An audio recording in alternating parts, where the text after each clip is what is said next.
শিক্ষার্থী বন্ধুরা, কেমন আছো তোমরা? আশা রাখছি তোমরা অবশ্যই ভালো আছো। আজকে তোমাদের জন্য আমি অনুশীলন ৮.৫ যে সম্পাদ্য ১৩টা আছে সেটা আমি তোমাদের জন্য সিলেক্ট করেছি। এই প্রশ্নগুলো প্রায় সময় পরীক্ষাতে আসতে দেখা যায় শিক্ষার্থী বন্ধুরা। তো ভালোভাবে খেয়াল করতে হবে এবং অবশ্যই স্কিপ না করে আমার ভিডিওটা দেখতে হবে। প্রয়োজনীয় তথ্যগুলো নোট করার জন্য তোমরা খাতা কলম এবং জ্যামিতি বক্স নিয়ে বসে যাও। পেন্সিল কম্পাস, কাটা কম্পাস যেন তোমাদের স্মার্ট থাকে, তাহলে কিন্তু সম্পাদ্যগুলো খুব ভালোভাবে তোমরা আঁকতে পারবে। ঠিক আছে, দেখো খেয়াল করে আমরা যে বৃত্ত সম্পর্কের সম্পাদ্য অনুশীলন ৮.৫ সম্পাদ্য ১৩ যেটা আছে সেটা আমি তোমাদের প্রশ্নটা পড়ে শোনাই, একটু খেয়াল করো। আমি অনুরোধ করবো আমার ভিডিওটা কেউ যেন স্কিপ না করে দেখবে। ঠিক আছে, স্কিপ করলে কিন্তু প্রয়োজনীয় তথ্যগুলো তোমরা পাবা না। এখানে কি বলছে দেখো, 5 সেন্টিমিটার বাহু বিশিষ্ট একটি সমবাহু ত্রিভুজ। শিক্ষার্থী বন্ধুরা, একটি সমবাহু ত্রিভুজের কথা বলা হচ্ছে। আমরা জানি একটি ত্রিভুজের 3টা বাহু আছে, আর যদি সেটা সমবাহু হয় তাহলে বাহু 3টা সমান। সেই ত্রিভুজটার নাম হচ্ছে এবিসি। এর এসি বাহুকে স্পর্শ করিয়ে একটি বহিবৃত্ত আঁকতে হবে। এবিসি একটা ত্রিভুজ আছে, এই এসি বাহুকে স্পর্শ করে একটা বহিবৃত্ত আঁকতে হবে। শিক্ষার্থী বন্ধুরা খেয়াল করতে হবে, আমাকে কিন্তু এসি বাহুকে বলে দিয়েছে।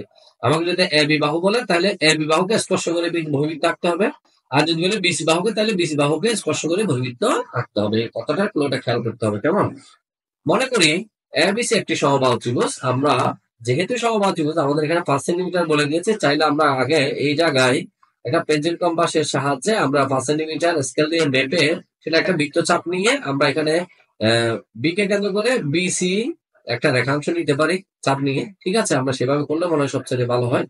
এটা মনে করি আমি এক সমবাহু ত্রিভুজ যার প্রত্যেক বাহুর দৈর্ঘ্য 5 সেন্টিমিটার। আমি বি কে কেন্দ্র করে যদি আমি 5 সেন্টিমিটার বৃত্তচাপটা যেটা আমি শুরুতে বললাম সেটা কেটে যদি এখানে কাটি সি তে, ঠিক একইভাবে সি বিন্দুতে যদি একইভাবে আপনি এখানেও কাটবো এবং বি কে কেন্দ্র করে এখানে কাটবো, তখন আমি যদি এ থেকে বি, বি থেকে সি এবং এ থেকে সি যোগ করে দিই, আমি একটা ত্রিভুজ পাচ্ছি। যে ত্রিভুজটার নাম হচ্ছে সমবাহু ত্রিভুজ। শিক্ষার্থী বন্ধুরা কেমন? এ বি সি তোমরা এভাবে করবা এবং প্রত্যেকটা বাহুর মান, এবির মানও হচ্ছে 5 সেন্টিমিটার, বিসি বাহুর মানও 5 সেন্টিমিটার, এসি বাহুর মানও 5 সেন্টিমিটার। এটা এখানে বলা যায় আছে।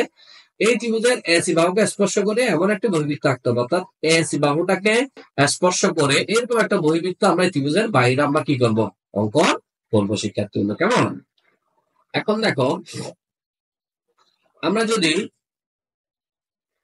বিসি বাহুকে বিসি বাহুকে যদি ডি পর্যন্ত, বিসি বাহুটাকে ডি পর্যন্ত বর্ধিত করলাম এবং বি এ বাহুকে এফ পর্যন্ত বর্ধিত করলাম। বি এফ এর বর্ধিতাংশ এবং বি ডি এর বর্ধিতাংশের এখানে এসি বাহুকে স্পর্শ করে সেরকম একটা বৃত্ত আমরা এখন কি করবো, অঙ্কন করব। তার জন্য আমাদের যেটা করতে হবে সেটা হচ্ছে আমাদের ডিসি এ কোণ অথবা এসিডি কোণের একটা কি বের করতে হবে। শিক্ষার্থী বন্ধুরা, আমাদের সমদ্বিখণ্ডক বের করতে হবে। কেমন? এখন যদি আমরা ডিসি এ কোণের সমদ্বিখণ্ডক বের করি, যে কোনো ব্যাসার্ধের একটা বৃত্ত চাপ নিব, এখান থেকে ঠিক সে তার মাপে এখানে একটা চাপ নিব, আবার এখানেও সেটা কাটবো। এখান থেকে কেন্দ্র করে এখানে একটা চাপ নিব, এখান থেকে কেন্দ্র করে এখানে আর একটা চাপ নিব। তখন আমি সি বিন্দু থেকে সোজা এখানে একটা রেখাংশ টেনে দিলাম, যেটা সমদ্বিখণ্ডক, সেটার নাম হচ্ছে যে সি এম। আশা করি তোমরা এই জিনিসটা বুঝতে পেরেছ।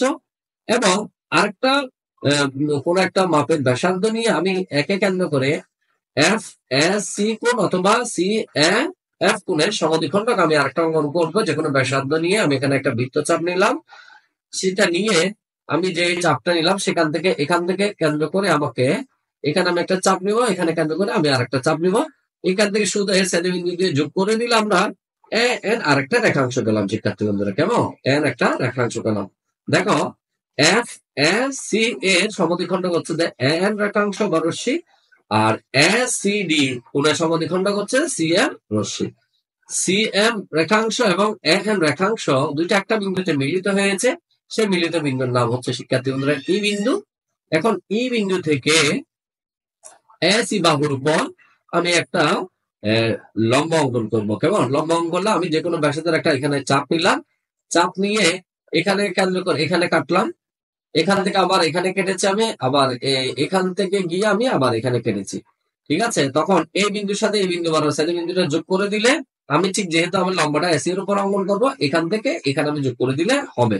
অথবা যেটা লম্ব যে আমরা যে অঙ্কনটা করেছি লম্বা আঁকার জন্য, এটা চাপটা না নিয়েও তোমরা করতে পারো। সেটা কি করতে হবে, স্কেল বসে এখানের পয়েন্ট এবং এখানের পয়েন্ট যোগ করে যদি তুমি এই বিন্দু থেকে এর উপর যদি তুমি লম্ব টানো ই এইচ লম্ব, তাহলেও কিন্তু অ্যাকুরেট হবে। শিক্ষার্থী বন্ধুরা কেমন? এখন ই কে কেন্দ্র করে ই এইচটা আসলে এখানে দেওয়া উচিত ছিল এইচ এর সমান ব্যাসার্ধ নিয়ে আমি এসি বাহুকে স্পর্শ করিয়ে এই যে বাহুর বর্ধিতাংশের উপর অন্য দুইটা বাহুর বর্ধিতাংশের উপর একটা বৃত্ত আমরা অঙ্কন করে ফেললাম, যেটাকে আমরা বলছি পরিবৃত্ত। ভালোভাবে খেয়াল করো, সেটা বিএফ বাহুকেও কি স্পর্শ করেছে, বিডি বাহুকেও কিন্তু কি করে গেছে, স্পর্শ করেছে, এসি বাহুকেও তো অবশ্যই স্পর্শ করেছে। অর্থাৎ ত্রিভুজের বাইরে আমরা একটা কি করলাম, বৃত্ত অঙ্কন করলাম, যেটাকে বলা হচ্ছে বহির্বৃত্ত। আশা করি শিক্ষার্থী বন্ধুরা তোমরা খুব ভালোভাবে বুঝতে পেরেছো। এখানে লেখাগুলো আছে, আমি আর না পড়ি, আমার মনে হয় তোমরা ইতিমধ্যে বুঝে গেছো। লেখাটা এখান থেকে স্ক্রিনশট দিয়ে নিয়ে তোমরা নোট করে ফেলো। আমার কথার মধ্যে কথাগুলো চলে আসছে, অতএব আমরা বহির্বৃত্তটা অঙ্কন করে ফেললাম। দেখছো কত চমৎকার ভাবে আসলে অঙ্কন করা যায়। একটু মাথা ঠান্ডা রেখে কাজ করলে খুব সহজে জ্যামিতি গুলো অঙ্কন করা যায়। একটু খেয়াল রাখতে হবে, এখানে 5 সেন্টিমিটার বা 5.5 সেন্টিমিটার, 7 সেন্টিমিটার এইভাবে দিতে পারে শিক্ষার্থী বন্ধুরা, কেমন? আর আমি বলবো এটা বিষমবাহু ত্রিভুজ দিয়েও কিন্তু কি করতে পারে, বহির্বৃত্ত আঁকতে বলতে পারে। তো সেটা দেখতে হলে আমার পরবর্তী আপডেট দেখতে হবে শিক্ষার্থী বন্ধুরা, পরবর্তী আপডেটটা নিয়ে আমি আসতেছি। তো যারা এতদিন পর্যন্ত যারা আমার ইউটিউব চ্যানেল আমার চ্যানেল সাবস্ক্রাইব করে না, সাবস্ক্রাইব করে নাও এবং বেল আইকনটি বাজিয়ে দিবা, অন্যকে দেখার সুযোগ করে দাও। আমরা কিন্তু শিক্ষার্থী বন্ধুরা যে দশম শ্রেণীর গণিত বইয়ে প্রায় শেষের দিকে আছে, আমরা এই কাজটা শেষ করতে পারলে আমার মনে হয় আর 5-10টা ক্লাস নিলে আমার সাধারণ গণিতের যে আছে সবকিছু ওভারঅল শেষ। এরপর আমরা উচ্চতর গণিত, এরপর দামে দামে আমরা অন্য কিছু বিষয় নিয়ে আলোচনা করার চেষ্টা করবো। ততক্ষণ পর্যন্ত আমার সাথে আছো এবং অবশ্যই সাথে থাকবো। আজকের মতো এখানে বিদায় শিক্ষার্থী বন্ধুরা, আল্লাহ হাফেজ।